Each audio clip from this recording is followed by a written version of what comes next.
Hello students. तो आज हम परसेंटेज के इंपॉर्टेंट क्वेश्चन करने वाले हैं जो बार बार परीक्षा में आते रहते हैं। ठीक है। तो पहला क्वेश्चन देखिए क्या है। किसी कारखाने में श्रमिकों की कमी की वजह से उसके उत्पादन में 25% की कमी आती है। कार्य अवधि को कितना प्रतिशत बढ़ाया जाए कि उत्पादन पूर्ववत बना रहे।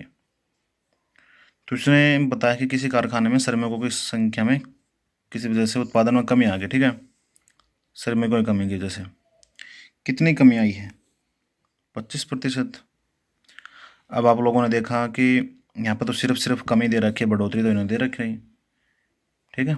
तो नहीं तो अगर कमी और बढ़ोतरी दोनों चीज़ें दे रखी तो हम वो हमारी ट्रिक लगा सकते थे, प्लस माइनस वाली बताई थी आपको, A+B प्लस माइनस XY/100।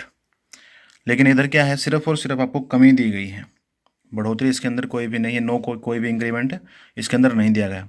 तो इसने पूछा है जो कि हमारा कार्य अवधि यानी कि टाइम कितना बढ़ाया जाए इसके अंदर कि उत्पादन पहले जितना ही बना रहे।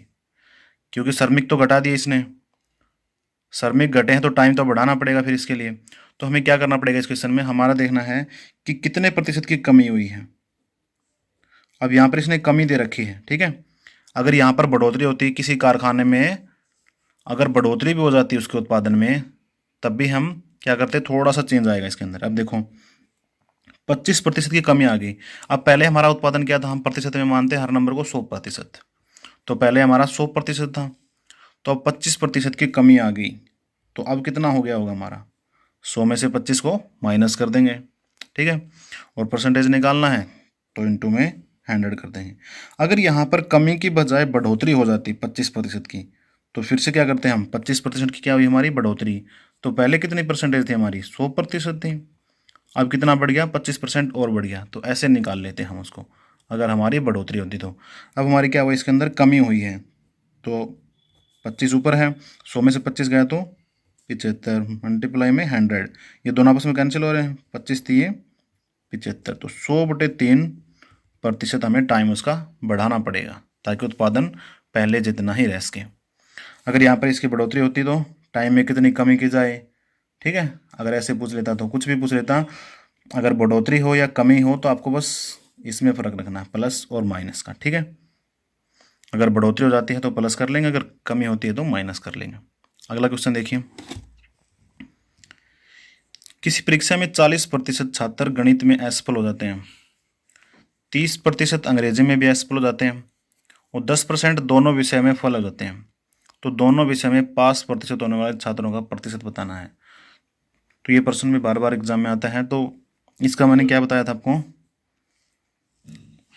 आपको इसका ग्राफ बना लेना। ठीक है, मतलब वेन डायग्राम। ठीक है। मान लिया हमने मैथ के कितने हैं, ये हैं 40%। ठीक है, मैथ का बना लिया हमने। फिर कौन सा है, इंग्लिश का, कितने हैं 30%। और 10% ऐसे हैं जो दोनों के अंदर फेल हैं। ठीक है। तो ऐसे क्वेश्चन को कैसे सोल्व करना है, पहले तो ये देखना हमें एसफल कितने हैं टोटल, 40 प्लस में 30। हमारे अकॉर्डिंग तो 70% क्या हैं, फेल हैं। लेकिन 10% बच्चे ऐसे हुए तो हैं दोनों के अंदर फेल हैं, ये बार बार रिपीट हो रहे हैं। ठीक है। यानी 10% बच्चे वो हैं जो रिपीट हो रहे हैं। तो रिपीट को क्या कर देंगे हम, माइनस कर देंगे। तो एक्चुअल परसेंटेज आ गया हमारे पास 60% बच्चे क्या हमारे फेल हैं। तो अब आसानी से बता सकते हैं हम कितने प्रतिशत बच्चे पास हैं। 100% हमारे बच्चे होते हैं, उसमें से 60 को माइनस कर दें क्योंकि 60% फेल हैं। तो 100 में से 60 गए तो 40, तो 40% हमारे बच्चे इसके अंदर पास हो गए। ठीक है। इसने बोला था 40% गणित में फेल हैं, 30% अंग्रेजी में फेल हैं। उसने बोला 10% दोनों विषयों में फेल हैं। तो ये दोबारा दे दिया इसने फेल परसेंटेज 10%। तो इन दोनों को ऐड करेंगे और ये 10 को माइनस कर देंगे तो हमारे पास ओरिजिनल फेल आ गया। तो 100% टोटल बच्चे थे और 100% में थे, हमने फेल को माइनस कर दिया तो पास बच गए हमारे पास। ठीक है। अगला क्वेश्चन देखें। 9 लीटर की कोई कैपेसिटी है, उसमें 50% अम्लीय द्रव की। ठीक है। कोई 9 लीटर की कैपेसिटी, उसके अंदर 50% अम्लीय द्रव है। इसने बोला 30% अम्लीय द्रव बनाने हेतु पानी की कितनी मात्रा मिलानी चाहिए। कोई 9 लीटर की कैपेसिटी है, उसके अंदर 50% अम्लीय द्रव है। उसने बोला 50 से हमें उसको 30% अम्लीय द्रव बनाना है, तो कितना पानी मिलाएं इसके अंदर। ठीक है। तो कितना मिलाएंगे, पहले तो हमारी कैपेसिटी लिखनी है, कितनी लीटर की कैपेसिटी हमारी 9 लीटर की है। ठीक है। अब 50% से कितने पे लेके जाना है? 30% पे। कितने पे लेके जाना है? 30% है। यानी इन दोनों का डिफरेंस देखना है, कितना कम करना है हमें। पहले 50% था, अब कितना हो गया? 30%। कितना कम किया हमने? 50 में 30 गया तो 20। हो कितना गया अब? 30% हो गया हमारा ओरिजिनल लिक्विड अब। ठीक है, तो उससे हम डिवाइड कर लेते हैं हर बार। देखो यहाँ पर भी हमने पहले किया था, 100 में से 25 गया तो 75, यानी हमारा अब हमारे पास 75 था। अब अगर 25% बढ़ जाता है तो 125 हमारा बाद में, यानी लास्ट में जो भी रिजल्ट रहता है उससे हम डिवाइड करते हैं। ठीक है, तो 9 इंटू में 50 में से 30 गया तो 20, डिवाइड में 30, 0 से 0 कैंसिल, 3 3 जा 9, 3 3 9, तो 3 दूनी 6 लीटर पानी उसके अंदर हमें मिलाना होगा। ठीक है, ताकि वो 30% अम्लीय द्रव बना रहे। अगला क्वेश्चन देखिए क्या है। जब ए की आयु बी की आयु की x% कम या अधिक हो तो बी की आयु कितना प्रतिशत अधिक या कम होगी? ठीक है, कम या अधिक। इसने बोला या तो शायद उसने कम कम दे रखा हो, ठीक है, या उसने अधिक अधिक दे रखा हो, कुछ भी दे रखा हो। ठीक है, तो इसको कैसे सोल्व करेंगे? हमारा देखना कितना प्रतिशत कम है, कितना प्रतिशत है? x%। ठीक है, पहले हमारी कितनी थी? 100% थी, अब हमारी कितनी हो गई? x कम हो गई। ठीक है, और इंटू में 100% निकालने के लिए। सेम ऐसे अगर अधिक हो तो क्या करना है? कितना अधिक है? x% अधिक है। कितने में से अधिक है? 100 प्लस में x इंटू में 100। ठीक है, यहाँ पर आपको कोई भी परसेंटेज नंबर दे सकता है। जब ए की आयु बी की आयु से 10% अधिक हो, 20% अधिक हो, तो ऐसे बताना हो तो हम क्या करेंगे? 10% अधिक अपॉन में 100 प्लस में 10 इंटू में 100। अगर कम होता तो हम क्या कर लेते हैं? यहाँ पर 100 में से 10 को माइनस कर लेते हैं। तो इस प्रकार का कोई भी क्वेश्चन आ जाए तो उसमें क्या करना है? हमें डायरेक्ट ऐसा ही करना है, जितनी भी परसेंटेज दे रखी है वो ऊपर, और फिर बाद में हमारी परसेंटेज कितनी रह जाती है 100 में से माइनस करने के बाद इंटू में 100। ठीक है, बिल्कुल आसान है। अगला क्वेश्चन देखिए। किसी शहर की जनसंख्या 800 है तथा इसमें प्रति वर्ष 5% की वृद्धि हो रही है, तो 2 वर्षों बाद जनसंख्या कितनी होगी? इसने बोला है किसी शहर की जनसंख्या हमारे पास कितनी है? 800 है। ठीक है, हमने 800 रख ली अपनी। क्या बोला इसने? हमारे पास 800 है और प्रति वर्ष इसमें 5% की वृद्धि हो रही है। ठीक है, तो हमने क्या माना? हमारे 100% क्या होती है? ओरिजिनल। अब ये जनसंख्या वाला क्वेश्चन है ना, इसमें ध्यान से देखना कैसे करना है। ठीक है, जनसंख्या वाला में क्या करना है? अगर कोई भी पूछे किसी जनसंख्या शहर की बढ़ रही है या घट रही है तो क्या करना है? हमारी 5% बढ़ रही है, तो बढ़ने के बाद हमारी 100% की टोटल कितनी होगी अब? 105%। ठीक है, पहले कितनी थी? 100%। जनसंख्या वाले में ध्यान दे लेना हमें, पहले हमारी कितनी थी? 100 थी, अब कितनी हो रही है वो ऊपर लिखना है। ठीक है, कितने साल? 2 वर्षों बाद, तो इसको हम क्या कर लेंगे? 2 बार लिख लेंगे। ठीक है, अगर 3 वर्षों बाद पूछी तो 3 बार लिख लेते हैं, 4 वर्षों बाद पूछी तो 4 बार लिख लेते हैं इसको। ठीक है, अब इनको काट देते हैं आसानी से। ठीक है, और इनकी मल्टीप्लाई करके इनका आंसर लिख देंगे। इन दोनों कैंसिल आउट करेंगे, 21 पंजे 105 और ये कितना है? 20 पंजे 100। ठीक है, फिर से इसको काटेंगे, 21 पंजे 105, ये कितना होता है? 4 पंजे 20, 4 दूनी 8, 21 21 की मल्टीप्लाई कितनी होती है? 441 मल्टीप्लाई में 2 कितना आ जाएगा? 2 एकम 2, 4 दूनी 8, 4 दूनी 8, यानी 882 हो जाएगा। ठीक है, अगर ये बोल देता इसकी जगह बढ़ोतरी की जगह कम हो रही है, प्रति वर्ष 5% कम हो रही है, तब क्या कर लेते हैं हम? हमारी जितनी जनसंख्या वो रखो, कितनी कम हो रही है? 5%। तो पहले हमारी 100% थी, तो 100 में से 5 गया तो 95, डिवाइड में 100। 2 साल के बाद पूछा है तो फिर से 95/100, और इसको कैंसिल आउट कर लेते जो भी हमारा आंसर आता। ठीक है, आ गया समझ में? अगला क्वेश्चन देखो। क्या प्रश्न है? चने के मूल्य में 10% की कमी होने से साहूकार 450 में 5 किलो चने अधिक खरीद लेता है। चने का घटा हुआ मूल्य क्या है तथा पहले का मूल्य क्या है? तो ऐसा कोई भी क्वेश्चन आए, ठीक है, ऐसा कोई भी क्वेश्चन आए, यानी चने के मूल्य में 10% की कमी हो गई, 10% की बढ़ोतरी हो गई उसके अंदर। ठीक है, कुछ भी हो, चाहे घटोतरी हो उसके अंदर, चाहे बढ़ोतरी हो, कुछ नहीं ये देखना हमें। उसके बाद देखना है कि 450 रुपये में 5 किलो चने अधिक खरीद लेता है। तो ऐसा कोई भी क्वेश्चन आ जाए, घटा हुआ मूल्य पूछे, आप पहले का मूल्य क्या था, ठीक है। तो क्या करना है, घटा हुआ मूल्य निकालने के लिए घटा हुआ मूल्य निकालना है। तो यानी जितनी भी हमारी परसेंटेज दे रखी है, कितनी प्रतिशत की कमी हो रही है, ठीक है, वो लिखना है अपॉन में 100। जितना ही प्रतिशत में यहाँ पर कमी है, प्रतिशत का सिंबल हटाते हमारा नीचे क्या आ गया था, 100 आ गया था, ठीक है। इनटू में कितना हमारा रेट है, कितना हमारा रेट है, कितना रेट है और कितनी क्वांटिटी आई है, ठीक है। ये ऐसे, इससे पता चल जाएगा आपको। ये मैंने परसेंटेज इसीलिए लगा रखा था ताकि आपकी कितनी परसेंटेज है, परसेंटेज यहाँ पर लिख सकते हैं, जितने भी रुपए हैं वो यहाँ पर लिख लेना, और कितनी क्वांटिटी है वो यहाँ पर लिख लेनी है, ठीक है। इससे आपको आइडिया सा लगा रहेगा। ये है घटा हुआ मूल्य, यानी अब जो मूल्य है हमारा घटने के बाद उसके लिए निकालने के लिए है। और पहले वाला मूल्य, पहले वाला मूल्य कैसे निकलेगा, पहले वाला मूल्य निकालने के लिए हमें क्या करना है, जितने भी हमारी प्रतिशत है वो लिख लेनी है। तो कितनी प्रतिशत की उसके अंदर बढ़ोतरी या कमी हुई है, जो भी है उसको हम क्या करेंगे, माइनस कर देंगे, इनटू में साथ में वही सेम एज इट इज़, ठीक है। सेम है, बस कुछ नहीं करना। बस अगर पहले वाले का मूल्य पूछे तो पहले वाला क्या कर देंगे, हम बैक पीछे चले जाएंगे, माइनस कर देंगे जो भी हमारी परसेंटेज है वो, बिल्कुल। अब देखो इसके अंदर करेंगे, 10% था, कितनी कमी होगी मूल्य में, 10% की, अपॉन में 100, इनटू में कितना है, 450 रुपये में, कितने रुपए में, 450 रुपये में, कितने किलो खरीद लेता है, 5 किलो एक्स्ट्रा, ठीक है। कैंसिल आउट करो, 0 से 0 कैंसिल, इस 0 से ये कैंसिल, 5 1 जा 5, 5 9 जा 45, यानी 5 9 45। तो 9 रुपये पर केजी का हिसाब से हमारा जो नया मूल्य है वो आ गया है, ठीक है। यानी जो घटने के बाद, इस कमी के बाद जो हमारा नया मूल्य आया है वो कितना आ गया, रेशनू। अब इसने पूछा पहले वाला मूल्य क्या है, तो 10% की हमारी क्या हुई है, कमी हुई है। तो 100 में से 10 गए तो 90, 450 रुपये थे, वही कितना एक्स्ट्रा मिला था, 5।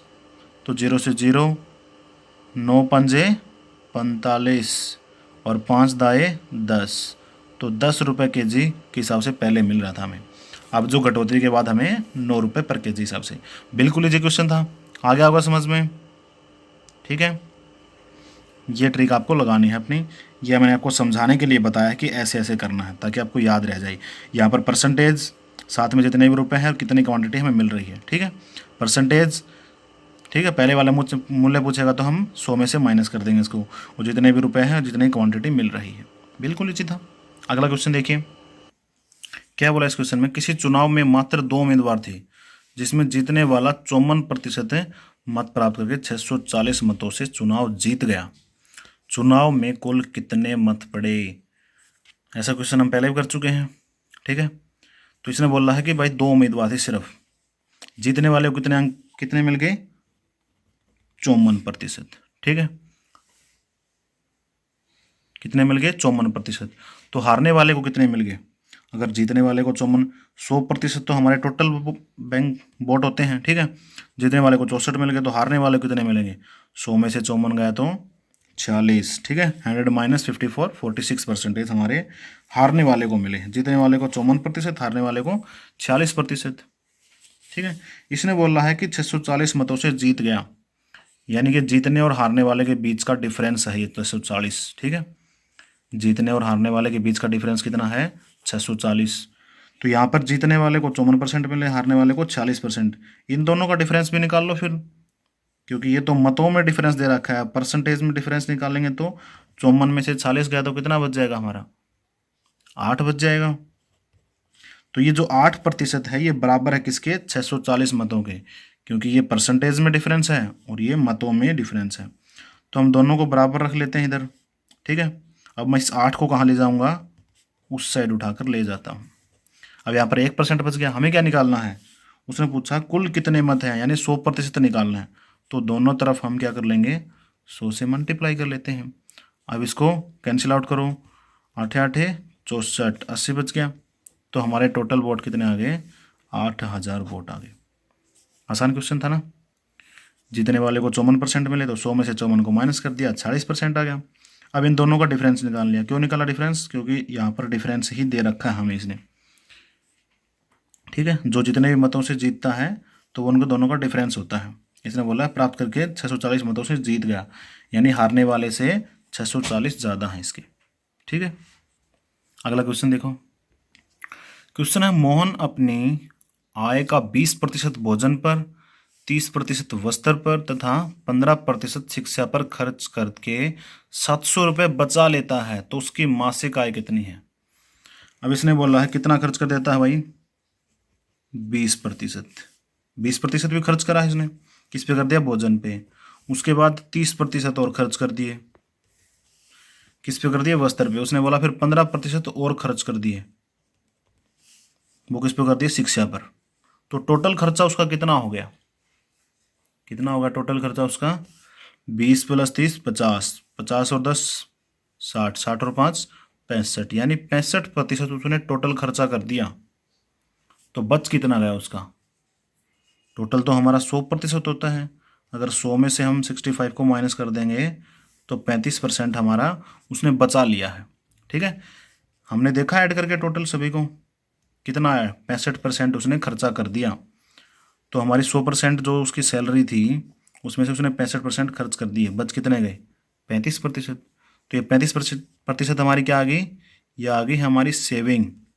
ठीक है, और इसने सेविंग बता रखी है यहाँ पर पैसों में। उसने बोला 700 रुपये बचा लेता है, तो दोनों को हम क्या कर देंगे? इक्वल कर देंगे। तो 35 को मैं उस साइड उठा के ले जाऊंगा। ठीक है, यहाँ पर क्या बच गया? 1%। हमें क्या निकालना है? उसकी मासिक आय निकालनी है, उसके 100% निकालना है। तो दोनों तरफ 100 से मल्टीप्लाई कर देंगे। ठीक है, कितना आएगा? 35 से कट जाएगा, ये 35 दूनी 70, 20 बच गया। तो 20 की 100 से मल्टीप्लाई करेंगे तो 2000 आ जाएगा, यानी उसकी मासिक आय 2000 है। आ गया, बिल्कुल आसान। अब अगला क्वेश्चन देखो इसी बेस के ऊपर। श्याम अपनी आय का 20% भोजन पर, क्या बोला इसने? 20% भोजन पर। उसके बाद देखो यहाँ पर क्या आ गया? शेष का, यानी जितनी भी सैलरी बाद में बची है उसका 25% वस्त्रों पर। फिर ये खर्च करने के बाद जितना भी पैसा बचा है उसका 10% शिक्षा पर खर्च करके 5400 रुपये बचा लेता है। अब की बार क्वेश्चन बिल्कुल डिफरेंट हो गया। इसके अंदर क्या आ गया? ये शेष नाम ऐड कर दिया उसने। इससे हमारा पूरे का पूरा क्वेश्चन ही बदल गया। ठीक है, अब इसमें था ना ये 30%, 20%, 15%, ये तो हमारा पूरी सैलरी पर देख रहे थे हम। ठीक है, यानी 100% में यानी 100 रुपये थे, 100 में से 20 खर्च कर दिए उसने भोजन पर, 100 में से 30 खर्च कर दिए किस पे? वस्त्र पर। 100 में से 15 खर्च कर दिए उसने किस पे? इस पे, शिक्षा पर। ठीक है, अब यहाँ पर क्या है? इसने बोला कि 100 में से उसने 20 रुपये खर्च कर दिए किस पे? भोजन पर। तो बचे कितने उस पे? 80। अब उसने बोला है 80 का 25% है, यानी जो शेष बच गया है ना उसका 25% वो करता है उसके ऊपर। फिर इसमें से जो भी शेष बच जाएगा उसका 10% शिक्षा पर खर्च करता है। तो शेष का मतलब ये है, और शेष नहीं दे रखा हो तब मतलब ये है। ठीक है, तो अब इसको कैसे सोल्व करेंगे हम? इसको सोल्व करने के लिए क्या करना है? डायरेक्ट जितनी भी हमारी सेविंग है उसको उठा लो। कितनी सेविंग करता है? 5400 रुपये की। याद रख लेना, ये शेष वाला आ जाए ना तब ऐसे ही करना है। ठीक है, 5400 रुपये की सेविंग करता है। ठीक है, तो हमारी परसेंटेज कितनी थी? 100% थी। 100 में से उसने बोला 20% खर्च कर दिया किसके ऊपर? भोजन पर। तो 100 में से 20 गया तो 80। ठीक है, उसके बाद फिर से 100। अब इसने बोला 100 में से 25 मैंने खर्च कर दिया किस पे? वस्त्र पर। 100 में से 25 गए तो 75। ठीक है, उसके बाद फिर से 100, और इसने बोला 10% मैंने अपनी शिक्षा के ऊपर खर्च कर दिया। तो 100 में से 10 गए तो 90। ऐसे सोल्व करना है। ठीक है, अगर शेष शेष आ जाए तो पहले क्या करना है? हमें अपने 100% लिखना है। फिर उसने बोला 100 में से 20 खर्च कर दिए, बच कितने गए? 80। ये हमने 80 क्यों लिखा है? क्योंकि हम सेविंग निकाल रहे हैं हमारी। ठीक है, क्योंकि हमने यहाँ पर भी सेविंग लिख रखी है तो यहाँ भी हम हमारी सेविंग ही लिखेंगे। ठीक है, और अलग अलग लिखनी है सभी की। ठीक है, क्योंकि शेष शेष बोला है तो सभी की अलग अलग लिखेंगे। अब जो कैंसिल आउट हो रहा है कैंसिल आउट करेंगे उसको। एक जीरो से एक जीरो, एक जीरो से एक जीरो, ठीक है। 25 से कटेगा ये, 25 दिए 75, 25 चौके 100। अब ये कट रहा है, 5 और 4 9 है, 3 से कैंसिल हो गया ये, या फिर इससे काट लो पहले, 9 छिके 54 और 3 दूने 6, 2 चौके 8 और 4 से 4 कैंसिल। कितना आंसर आ गया? 10,000 आ गया हमारा। कितना आ गया? 10,000 हमारा आंसर आ गया, यानी कि उसकी मासिक आय कितनी थी? 10,000 रुपये थी, ठीक है। अगला क्वेश्चन देखिए, यदि किसी वस्तु में पहले x% की बढ़ोतरी की जाए तथा फिर y% की कमी कर दी जाए तो पहले से मूल्य में कितना अंतर आएगा? अब ऐसे कोई भी क्वेश्चन हो, या फिर ऐसा पूछ ले कि वृत्त की त्रिज्या थी, उसमें x% की बढ़ोतरी की जाए, बाद में उसमें इतनी कमी हो जाती है क्षेत्रफल में, या फिर उसमें कितना कमी आएगा, फिर या फिर आयत के क्षेत्रफल पूछ ले कि आयत की भुजा में इतनी बढ़ा देते हैं, ठीक है, चौड़ाई इतनी बढ़ा देते हैं, लंबाई इतनी घटा देते हैं, तो क्षेत्रफल पर क्या प्रभाव पड़ेगा? घटोतरी बढ़ोतरी वाले कोई भी क्वेश्चन हो, ठीक है। इसका हमारे पास क्या ट्रिक है? सीधा सा x plus y plus x into y upon में 100, ठीक है, ये है सीधा, चाहे बढ़े या घटे, ठीक है। अब इसने बोला x% की बढ़ोतरी हो रही है, तो हमने x एज इट इज रखा, तथा फिर y% की कमी हो रही है, तो कमी का मतलब क्या है? माइनस, मतलब माइनस का y है हमारे पास, प्लस में x इंटू में माइनस का y, ठीक है, मैं बता रहा हूँ आपको समझाने के लिए, ठीक है। तो x प्लस माइनस क्या हो गया? माइनस y, और प्लस माइनस क्या हो गया? यहाँ पर भी y माइनस का था। तो जब भी अगर माइनस का आ जाए, एक प्लस का आ जाए, एक माइनस का आ जाए, तो यहाँ पर क्या आ जाएगा? माइनस का सिंबल आ जाएगा, ठीक है। यहाँ पर क्या आ जाएगा? माइनस का सिंबल, और जो भी माइनस का उसका आगे हम माइनस लगा लेते हैं। अगर दोनों में ही कमी कर दी जाए, ठीक है, ऐसे बोले कोई आयत है, उसकी लंबाई में हमने x% की क्या कर दी? कमी कर दी, फिर चौड़ाई में भी y% की क्या कर दी? कमी कर दी, तो दोनों माइनस के है ना, तब यहाँ पर प्लस आ जाएगा, ठीक है। या तो दोनों के दोनों में बढ़ोतरी हो रही हो तब यहाँ पर प्लस आएगा, या दोनों के दोनों में घटोतरी हो रही है तब यहाँ पर प्लस आएगा, ठीक है। इनका मतलब समझ गया होगा आप, माइनस और प्लस कब आएगा? जब क्या हो गया? हमारी x% की बढ़ोतरी हो रही हो और y% की बढ़ोतरी हो रही हो, ठीक है। तो समझ गया ना क्वेश्चन? जैसे मैं बोल दूँ अभी, कोई आयत है, उसकी लंबाई 10% क्या कर दी हमने? बढ़ा दी, जबकि उसकी चौड़ाई 10% है, हमने क्या कर दी? कम कर दी।